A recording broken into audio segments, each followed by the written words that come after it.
Nitumie nafasi hii kuwashukuruni sana waandishi wa habari nyote ambao mmejaliwa kufika hapa, na hii ni ada yenu. Waandishi wa habari wa mkoa wa Mwanza mmekuwa wepesi kutukimbilia, lakini kutusaidia Baraza Kuu la Waislamu wa Tanzania BAKWATA kupaza sauti. Sisi tunaamini nyinyi mna nafasi kubwa ya kupaza sauti kwa umma wa Tanzania ili kujua nini kinachoendelea ndani ya Baraza Kuu la Waislamu wa Tanzania BAKWATA mkoa wa Mwanza. Tunaendelea kuwaombeni, endeleeni na moyo huo, moyo wa mshikamano, moyo wa umoja, moyo wa upendo, moyo wa kutimiza wajibu wenu, kwa sababu moja ya wajibu wenu nyinyi wanahabari pamoja na mambo mengine, lakini ni kuhakikisha Watanzania wanapata habari sahihi pale ambapo inapotakiwa kupatikana. Tunawashukuru sana waandishi wa habari wa mkoa wa Mwanza, na sasa nijielekeze kwenye jambo ambalo lililotukusanya.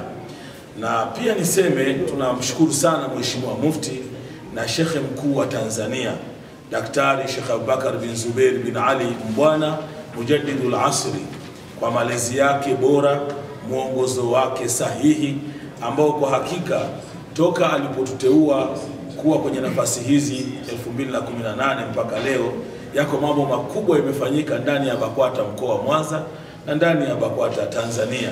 Tunamuomba Mwenyezi Mungu Subhanahu wa Ta'ala aendelee kumtunza mufti wa Tanzania, aendelee kumhifadhi na kumpa umri mrefu wa taa ili aendelee kuitumikia dini ya Kiislamu na kuwatumikia Watanzania.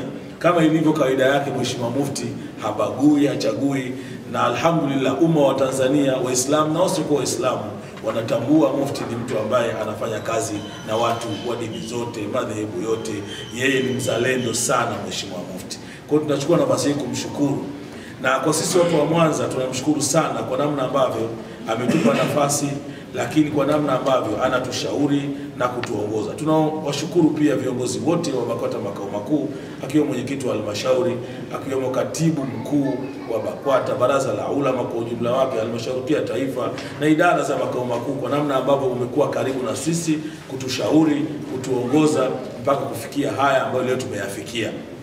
Ndugu waandishi wa habari na wageni waalikwa ambao mmehudhuria katika mazungumzo haya leo hapa, ambao ni wadau wa maendeleo na wananchi wote ambao mnafuatilia mazungumzo haya na presi hii, ni wasalimie tena kwa salamu ambayo ni kiamkizi chema na ni salamu ambayo inawatangazieni amani na salama na mshikamano.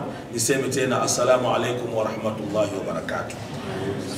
Leo ni siku muhimu kwetu Baraza Kuu la Waislamu wa Tanzania BAKWATA mkoa wa Mwanza, tunapokutana kuzungumzia masuala yenye umuhimu mkubwa kwa jamii yetu. Tumekutana hapa kuzindua rasmi, kuanza tena kwa muendelezo wa kampeni ya Badri Day, ambao Badri Day ni mradi wa ujenzi wa vituo vya afya mkoa wa Mwanza, ikiwa ni harambee, kwa maana ile Badri Day ni harambee maalum ya kusaidia maendeleo ya jamii kwa ujumla, hususan katika sekta ya afya. Umuhimu wa siku ya Badri, ndugu waandishi wa habari, tunapozungumzia Badri katika Uislamu, Badri ni eneo lililoko katika mji wa Maka. Miaka 1400 iliyopita Mtume wetu Muhammad sallallahu alaihi wa alihi wasallam aliingia vitani kujitetea na kutafuta ukombozi na kunusuru dini ya Mungu. Katika vita vile Mtume alipigana akiwa na watu 313, na aliokuwa anapambana nao, waliokuja kumdhulumu, kumdhalilisha, kumhakirisha, walikuwa takriban watu 1000. Lakini kwa uzito wa imani na ikhlasi ya nia yake na ukweli aliokuwa nayo Mtume, utashangaa watu 313 waliwashinda watu 1000. Na kwa ushindi huo wa siku hiyo ya Badri ambayo ilitokea mwezi 17 Ramadhani, hilo tukio lilitokea mwezi 17 Ramadhani. Kwa ushindi huo, kwa sababu siku ile Waislamu wote duniani walikuwa 313, laiti kama Mtume Muhammad sallallahu alaihi wasallam angeshindwa vita vile, tafsiri yake maana yake Uislamu ulikuwa umeishia pale. Na hata katika dua yake Mtume wakati anaingia vitani alimuomba Mungu, akawaambia, ya Rabbi, Mola wangu, ikiwa kundi hili la watu 313 litaangamizwa leo, litamalizika leo, basi dini yako itakuwa haitaendelea, haitakuwepo. Alhamdulillah, ndani ya Qur'ani yako maneno Mwenyezi Mungu anasema walaqad nasarakum bi badrin wa antum adilla. Mwenyezi Mungu anaeleza, anawaambia Waislamu ndani ya Qur'ani, kumbukeni pale ambapo Mwenyezi Mungu alipowanusuru siku ya vita vya Badri, hali ya kuwa mkiwa wanyonge wachache, mkiwa na jeshi lisilokuwa na vifaa, halina hichi wala kile, mkapambana na watu wenye vifaa vizuri vya hadhi na mkaweza kushinda vita vile. Kwa hiyo niseme tu kwamba BAKWATA mkoa wa Mwanza kwa falsafa hiyo kwamba siku ile Waislamu wachache wakaweza kushinda, katika harakati zetu na muendelezo wa kujenga vituo vya afya, nyote mnafahamu hali yetu tuliyokuwa nayo, tuliona tutumie falsafa ya Badri, tutumie ile falsafa ya Badri kufanya kuwa ndio siku ya harambee kuu. Kwa hiyo sisi, Bwana Mtume alisimama kupambana kuutetea Uislamu na kufanya usonge mbele, na kwa msaada wa Mungu akashinda. Sisi tumesema tunachukua falsafa ile, tunaiweka mapambano yetu kwenye maendeleo. Kwa hiyo hii ni Badri ya 3. Hii ni Badri ya 3, na mwaka huu imeangukia tarehe 18 ya mwezi wa 3 mwaka huu 2025. Siku hii inaashiria mshikamano, kujitoa na jitihada za pamoja kwa ajili ya maendeleo ya jamii. Katika roho hiyo ya kujitolea, mwaka huu tunatumia siku hii kama jukwaa la kuhamasisha uchangiaji wa ujenzi wa vituo vya afya ili kuboresha hali ya huduma za afya kwa wananchi wa Mwanza na Tanzania kwa ujumla. Ikumbukwe, nitumie nafasi hii kuipongeza serikali ya Jamhuri ya Muungano wa Tanzania kwa awamu zote zilizopita katika nchi yetu, lakini kumpongeza hasa Rais wa Jamhuri ya Muungano wa Tanzania Daktari Samia Suluhu Hassan kwa namna ambavyo eneo la afya ndani ya nchi yetu amelisimamia vyema. Amelisimamia kwa kiwango ambacho huduma za afya zimepanda kutoka pale zilipokuwa mpaka kufika mahala pazuri. Lakini tumie nafasi hii kupongeza taasisi za dini. Ziko taasisi za dini za Kikristo, za Kiislamu mbalimbali, zimekuwa zikisaidia serikali yetu katika eneo hili la afya. Na sisi BAKWATA mkoa wa Mwanza tumeona iko haja ya kuendelea kuunga mkono juhudi za serikali yetu, juhudi za taasisi za wenzetu za dini katika kujenga vituo vya afya ili kuwaletea Watanzania hawa afya njema na afya bora.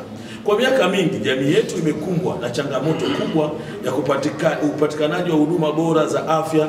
Hospitali nyingi zinakabiliwa na msongamano mkubwa na wananchi wengi wanalazimika kusafiri wakati mwingine umbali mrefu kutafuta matibabu, pamoja na juhudi kubwa. Maana ya Watanzania wanaendelea kuwa wengi. Nimeambiwa hapa Watanzania kwa sasa iliyopita tunafika karibu milioni 61. Kwa utaona bado kuna hitaji kubwa la kuwa na vituo vingi vya afya. Hali hiyo sisi wakati mwingine inaweza kuwa si hali nzuri, ndio maana BAKWATA tukaona na sisi tuingie kwenye kusaidia katika eneo hili. Lengo la mradi wa ujenzi wa vituo vya afya, kupitia mradi huu tunalenga kujenga na kukamilisha vituo vya afya katika wilaya 7 za mkoa wa Mwanza ambazo ni Misungwi, Nyamagana, Kwimba, Ilemela na Sengerema, Ukerewe na Magu.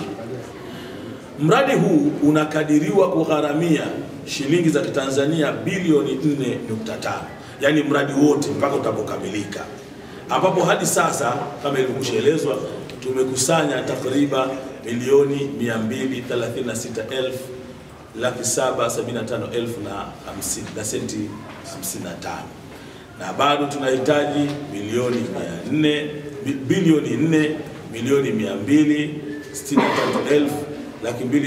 4,263,224,945 ili kukamilisha ujenzi huu. Unaweza ukauliza, Shekhe, pesa ni nyingi, mbona mchokisha kusanya kidogo? Lakini ukweli ni kwamba pesa ni nyingi. Jambo kubwa sisi tunamuomba Mwenyezi Mungu afya na atupe uhai, na yote mnajua penye nia pana njia. Tulianza kwa 0 lakini sasa tuna kituo kimeshasimama, kiko pale Ilemela, na tumshukuru sana Dr. Samia alipokuja kutusupport ile milioni 100 ikatufanya leo kituo watu wanakwenda pale mpaka kupiga picha namna kilivyo kizuri, kinavutia, na sasa tunaingia kwenye hatua ya kuanza kuomba tasjilati, usajili, ili kazi ianze.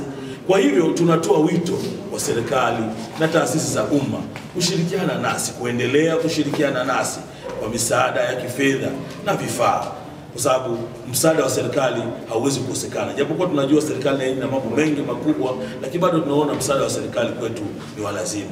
Lakini pia mashirika ya ndani na nje ya nchi kusaidia katika ufadhili wa mradi huu wa Mwanza. Ni mradi mkubwa, unahitaji karibu bilioni 4.5.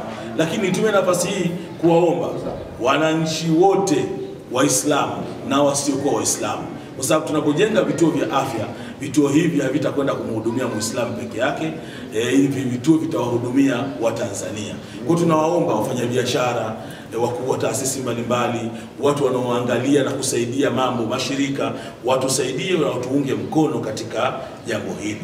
Na tumejipambanua, unapotaka kutuchangia, tunayo account kupitia benki ya CRDB, ambayo jina lake ni BAKWATA Harambee.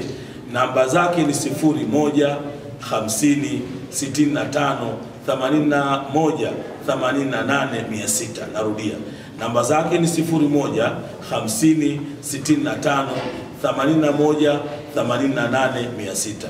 Au unaweza kuchangia kupitia M-Pesa lipa namba yake ni 54 39 73 2. Unaweza ukachangia kupitia M-Pesa lipa namba yake ni 54 39 73 2. Ili kuwa mwanafamilia bora wa Global TV, usisahau kusubscribe, like, kushare na kucomment. Baada ya kusubscribe, bonyeza alama ya kengele ili kupata taarifa kwa kila video inayopanda Global TV Online.